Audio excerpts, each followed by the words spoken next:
एक समय की बात है। भगवान गौतम बुद्ध वन के रास्ते से होकर कहीं जा रहे थे। रास्ते में उन्हें एक व्यक्ति मिला जो एक गड्ढा खोद रहा था। गौतम बुद्ध वहीं पर थोड़ी देर विश्राम करने के लिए वृक्ष के नीचे बैठ गए और उस व्यक्ति को देखने लगे जो गड्ढा खोद रहा था। तभी उस व्यक्ति को गड्ढा खोदते खोदते एक कलश मिला। उस कलश में बहुत ही कीमती हीरे जवाहरात भरे हुए थे। यह सब देखकर वह व्यक्ति बहुत खुश हुआ और सोचने लगा, आज मेरा भाग्य जाग उठा है। उस व्यक्ति ने हीरे जवाहरात से भरे हुए उस कलश को भगवान गौतम बुद्ध के चरणों में रख दिया और कहा, हे भगवान, आपके आशीर्वाद से ही मुझे यह बेशुमार धन दौलत की प्राप्ति हुई है।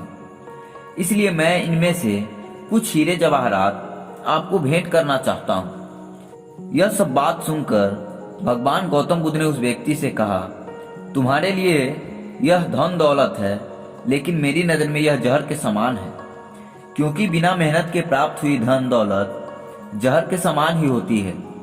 इतना सुनकर वह व्यक्ति गौतम बुद्ध से नाराज होकर उस कलश को लेकर चला जाता है। उस व्यक्ति ने बाजार में सभी हीरे जवाहरात बेचकर बंगला, गाड़ी और बहुत सारी संपत्ति खरीद लेता है और गरीब से करोड़पति बन जाता है। थोड़े दिनों बाद किसी ईर्ष्यालु व्यक्ति ने राजा से उस व्यक्ति की शिकायत कर दी और बोला, महाराज, जमीन में दबा धन राजकोष का होता है, लेकिन उस व्यक्ति ने उस धन दौलत को अपने ऐशो आराम के लिए खर्च करके राजद्रोह किया है और ऐसा करना नियमों का उल्लंघन है। यह सब सुनकर राजा ने अपने सैनिकों को उस व्यक्ति को पकड़ने का आदेश दिया और राज दरबार में बुलवाया।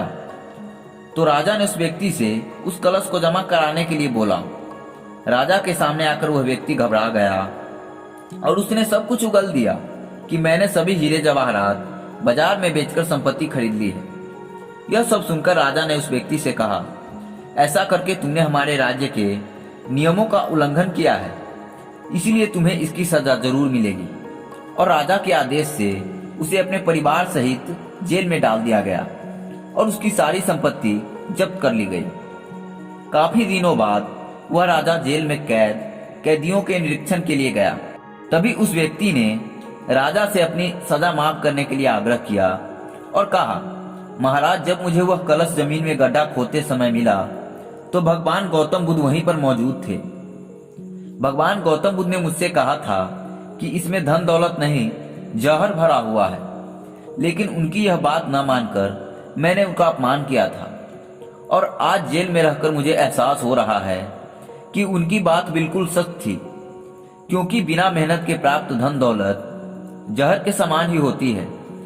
इसलिए मैं एक बार भगवान गौतम बुद्ध के दर्शन कर उनसे क्षमा मांगना चाहता हूँ। उस राजा ने भगवान बुद्ध को ससम्मान अपने राज्य में आमंत्रित किया और जेल से निकालकर उस व्यक्ति को भगवान बुद्ध के पास लाया। उस व्यक्ति ने भगवान बुद्ध के चरणों में बैठकर क्षमा मांगी तथा कहा, भगवान, आपकी बात बिल्कुल सत्य थी, क्योंकि कलश में सही में जहर भरा हुआ था, जिसके कारण मुझे अपने परिवार सहित जेल जाना पड़ा। भगवान गौतम बुद्ध के आदेश से राजा ने उस व्यक्ति को जेल से रिहा कर दिया।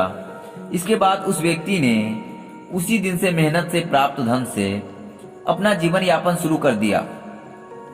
दोस्तों, इस कहानी से हमें सीख मिलती है कि बिना मेहनत के हासिल हुआ धन हमें कभी खुशी नहीं दे सकता, क्योंकि बिना परिश्रम के प्राप्त हुआ धन बीज के समान होता है।